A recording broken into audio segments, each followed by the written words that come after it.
On today's video, we're going to discuss hobby stock setups, how they differ from normal cars, and what it takes to make them go.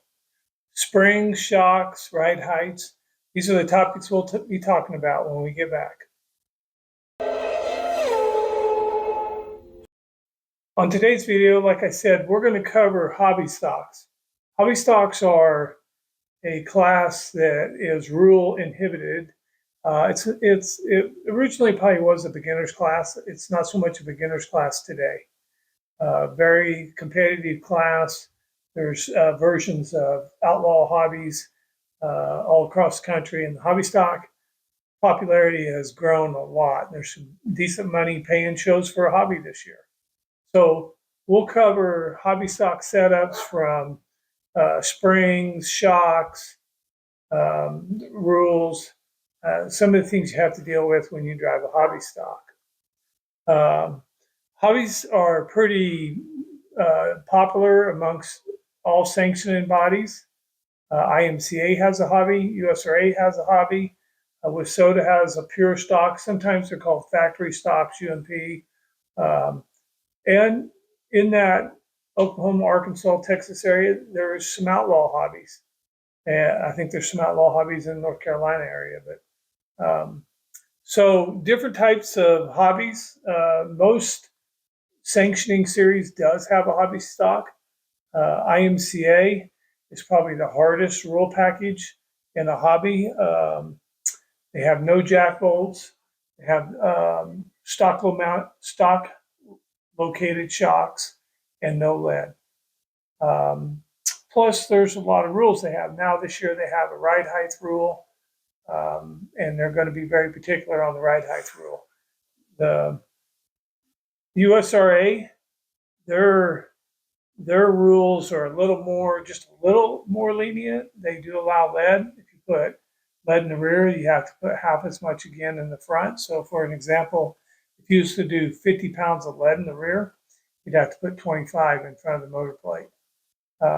Still no weight jack bolts, but lead allows you to balance the car out a little bit better.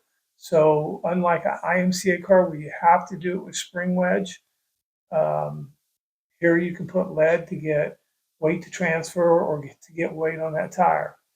In a typical IMCA car, you can't get the high rear percent. You're kind of stuck with what you got, So if you get into the 52 range, you're probably doing very well, Left side, the same, You just don't get the scale numbers that you get in other cars. So it just makes it a little more difficult. In the outlaws, the outlaws sometimes allow for bigger motors, different shock placements. They allow cups to be put in the front, spring cups. Sometimes the spring cup can be put in. We'll put the car into a little bit of wedge. The spring cup can be tuned on and adjusted to become, what you want your car to be. Unlike IMCA, where here's your car, go out and race it, and manipulate it, but do the best you can behind the wheel. The other classes are giving you a little more lenience on how to get there. IMCA is going to have a ride height rule. It's 7 in the front and 9 in the rear. There's no weight jack bolts, no cups, 13-inch springs in the rear, and no lead.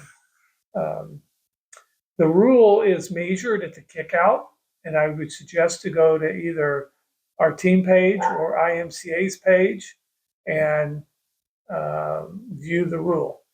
Anything I say, don't take it for the gospel. Go and view the rule. So it's always important that you do that, okay? Because I may have it wrong, but 7 is as low as you can go, and 9 is as high as you can go, and it's front and rear. So the rear can't be above 9, and the front can't be below 7. And if it is, you're going to be disqualified. So this is going to make it much more difficult in the IMCA class and the hobby stocks, because some cars are struggling at getting their ride heights with 11-inch springs. So this could be a battle for some. it just could be a battle. So you may have to manipulate your springs, spring length. I know there's some, and you do have a variance. I mean, you can run a little bit of spring length in the front, couple inches in the rear. So I think you can be 11 to 13 spring. So check your rules on that. I know there are some guys modifying springs a little bit to get the ride heights right. So, um, check that out. But so let's get started with spring rates. Spring rates, and we're talking about 11-inch tall front springs. And we'll start with a tackier track. We'll do 11-inch spring, 1100 in the right front, 1100 in the left front. Sometimes 1000. It depends on the racetrack. It depends on the driving style and what the driver is looking for. We'll do a 230, 250 spring that we sell, or we'll do a 225 or possibly a 250 in the 13-inch in the right rear. And most of the times in a hobby, in an IMCA style hobby USRA, we're kind of going for drive off the spring. So it'll be a 250, 275, 300. If we're going to try to make drive off the shock, then we'll probably be more like 225, 250, 270, 275. And a lot of times we'll be just a little lower. So that would be in a tacky track. In a slick track, we'll be right front 1000, left front 1100. These will both be 11 inches. Sometimes as the track gets a little more abrasive, maybe a little sandier, a little harder to hook up, we'll go to 9-inch, 12-inch spring in the right front. Allows the car to get down a little. The 12-inch keeps the car about at ride height. And this is something you're going to have to check, because when we've done this in the past, we never had to, be called out on ride height. Okay, and it's a pretty tight tolerance. So we never really was called out on that. So we went to a 912. So you need to make sure that it does make height for you. In IMCA, you cannot run shims. USR may allow shims. Again, something you need to check with the rules. 230, 250, or 225 in the right rear. And again, the 250, 275, 300, 13-inch in the left rear to make drive. That would be a slick track configuration. And again, like I said, we're tuning the left rear to make drive. When I say drive, I mean momentum in the car. These are not drive cars. These are not cars that have a massive amount of drive in them. They're a very small motor car with a very bad tire. So they're not going to make extreme forward drive. So if you're trying to make forward drive, stop. It's a momentum car, drive it like a momentum, but we want to push the car forward. And I often call that drive, okay? But it's momentum, but it needs to keep pushing the car forward. The car needs to still make mile per hour. Because when you make drive means you make acceleration. And acceleration from exit to entry means you're going to go from 40 to 75. Okay, that's drive. But when you go from 55 or 60 to 75, that's not going to have drive in it. It's not going to have the the acceleration that puts you back in the seat that you associate with drive. But when you're over here trying to make drive, that guy's going to be going 55, 60 miles an hour, 10 to 15 to 20 miles an hour faster, and he's going to get to the other end sooner. So he's going to beat you. This next is shock packages. So, we have different options for turn. We're going to valve these cars so they have turn in the front, okay? In the past, they've been raced with drive in the rear. Turn on the right rear, accelerate the car down the corner. Okay, we're done with that. We can't be competitive with rear drive and rear steer, so rear turn. So we're trying to turn them on the front tires. We have options for turn and options for grip, and we'll go over that. Option 1 for turn is a low turn package. It starts with a right front 1-75, 150 on the compression side with 120 pounds of gas. This is a 9-ish rebound and close to a 3 compression. The left front is a left front 1-40, 160, 125 pounds of gas. It's also 5.3. So we don't use them numbers because the numbers are high-speed numbers. And what's important here is the low speed. So that's what the 75 and the 40 is. It's a low-speed call out. Both of those shocks and the right rear are all medium bleeds in a medium bleed system. The right rear is a right rear 1-40, 200. So it's a 6 rebound for compression. Also 125 pounds of gas. And the left rear is the left rear 140, 350. That's going to be common across our rears because we're trying to make drive off the spring. That's option 1. Option 2 is a right front GF 300, 150 again. The GF shocks are a small bleed system. That's part of the Gorilla Fist family. The 300 is the 0 point, so it's holding the car down more, getting the car to rotate. Left front 1-100, 160 is the 10 rebound. The right rear 1-40 and a left rear 40, 350. Okay, that's a medium turn, option 2. It's been a pretty popular piece. A medium high turn package, option 3, is a right front GF 500. Again, it's a group of a small bleed family. The left front 1-100, the right rear 1-40, 110, which is a little different option, and the left rear 140, 350. That's option 3, and option 4 is a right front GF 500, a left front GF 300, a right rear 1-50, a left rear 1-40, 350. So we've increased the turn and we've increased the ability to work in the right rear.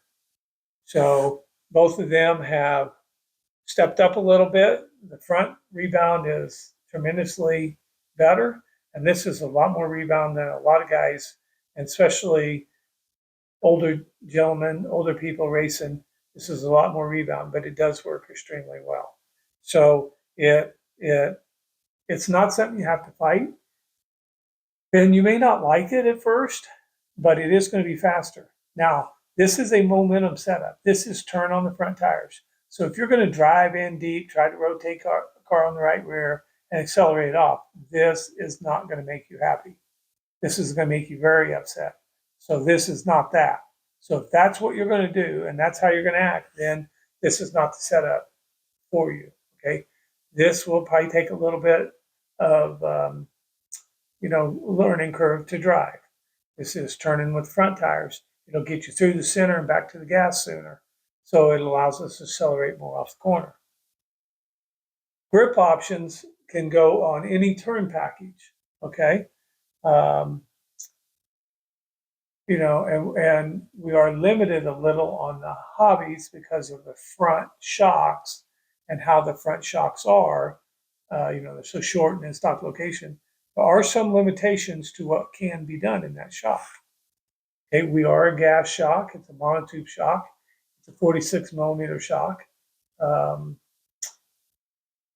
There's many people, QA1, Bilstein, AFCO, that have these shocks. It's not a small body shock. So option 1 is standard shocks. It's 4 standard shocks. There is no upgrades being applied to them shocks.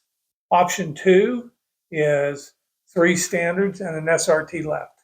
So the SRT allows us to get through the slick, and we generally put it in the left. This particular left rear, and if we are in an outlaw hobby and we're trying to build a little more left rear in the shock, then an SRT piston will be a very good piece to have. because we'll need it, because we got higher gas pressures, we got stiffer shocks, smaller bleeds, so the SRT will become real beneficial. But even in an IMCA car, there's grip to be had with the SRT piston in the left rear. Option 3 will be 3 standard shocks. It'll actually be 2 standard shocks in the front. It'll be a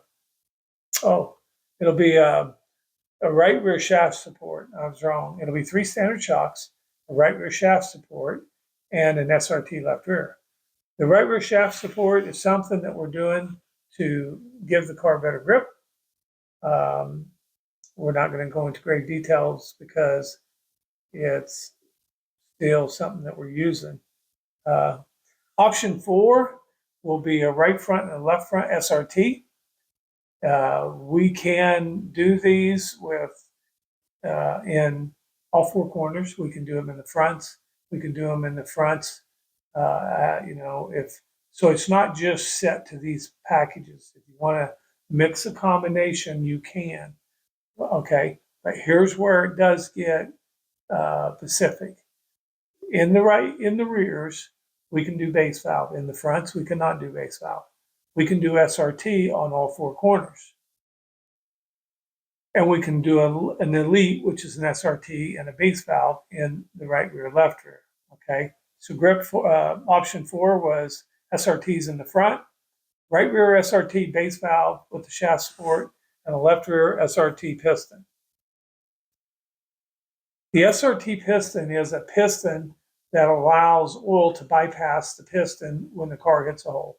So when the car is kind of in posture and you're going, and then you hit this hole, the SRT allows fluid to bypass it, doesn't have to go through the shims.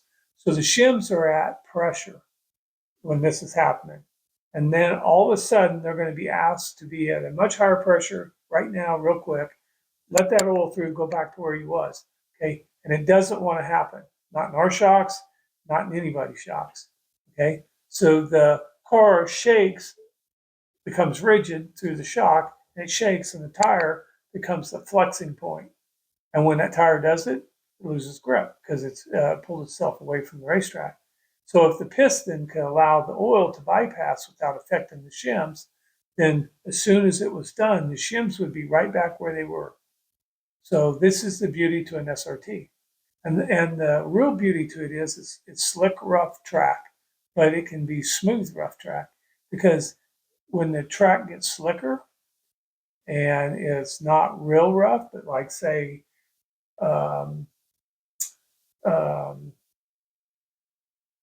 why not Mississippi? Wheatland, Missouri. They put a lot of sheep's foot holes in the racetrack, and that rumble can upset traction pretty bad. Okay, so the SRT allows that fluid to bypass.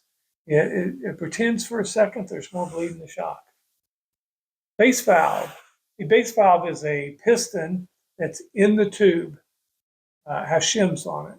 Okay, and it's mounted in the tube. It's solid surface in the tube. It's on the compression side between the main piston and the divider piston.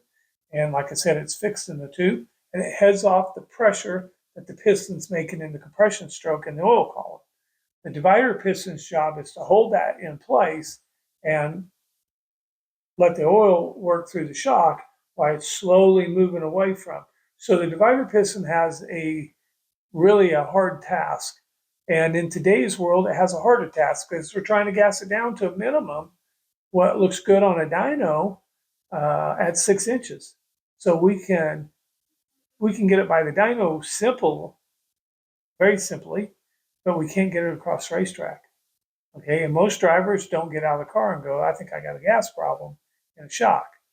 They array it to either I don't like the shocks or I have a handling problem. I have a car issue.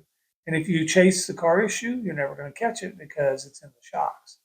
So the base valve allows that pressure to be headed off. It gives something solid for the oil column to push against, and that's what makes it work. So when it's a little rough, 6 to 8 inch ruts, then our base valve performs very, very, very well, which is not true straight across the board. Some base valves will perform better than others in different brands of shocks, but there are some brands that are just, and good quality brands, and their base valve stuff's just not what you want on dirt.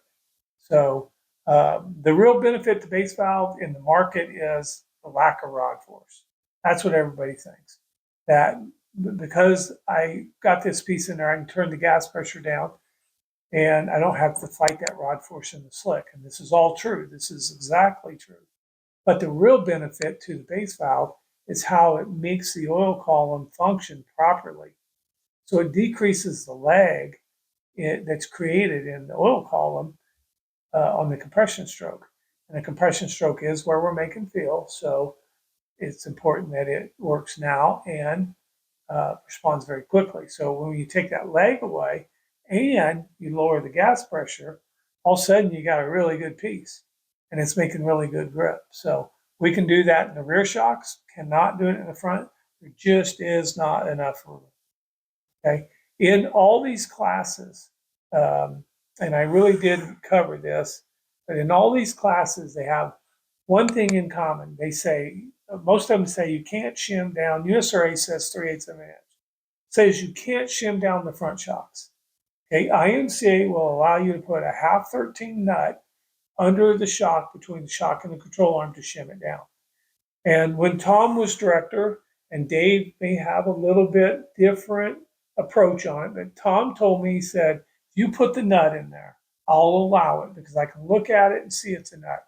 And I know the thickness of that nut. If you put a bushing in there, now I got to get a tool to measure it. And I don't got time to tolerate that, so I'm just going to DQ you. Okay, because the rule says can't shim down. Put a nut in there, they will find it, acceptable. It is, again, something you need to talk. So sometimes your national rules and your local rules don't always jive because of the interpretation. So you need to talk or address with your local tech guy and do it in a way that's acceptable. Don't come at him, like a wrecking ball. Just do it in an acceptable manner.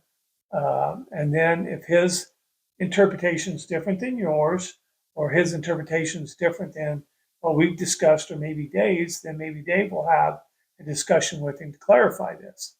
Okay. Our shocks are IMCA legal, which I feel makes them legal for every class out there. But so this is a few of the setup information. The cars really don't get wedged and stuff. You can do longer lower ball joints. Now you need to go back to the shorters if you're in IMCA because of the ride height rules. When you don't have ride height rules, you could run longer lowers. Longer ball joints in the lower to get the car lower. Okay, and that would be a benefit. But since we're doing what we're doing, and if you race that, basically a ride height, it's very raceable. Okay, so one other thing that I do know is you can run a metric arm or an metric arm or a Chevy S10 arm. And the Chevy S10 arm, I think, is cheaper if you buy it through a parts store, or a online parts store. I think it's cheaper, but it changes the mounting point for the shock, and it takes travel away from the right front shock. So for the $10 you save, you're going to create hundreds of dollars in troubles, Then you're going to be calling me and saying, hey, can you shorten up that right front? Well, I've done that, and it doesn't help anybody. Okay, so I really feel like we need to be on a metric arm. So research that out. If I've been wrong, comment. Always comment. Let us know what you think. Tell us, what we need to do to help you with videos. Tell us what you're doing on your race cars, because this is us helping you and you helping others. Okay, so remember, go left, go fast, and God bless, and we'll see you next time.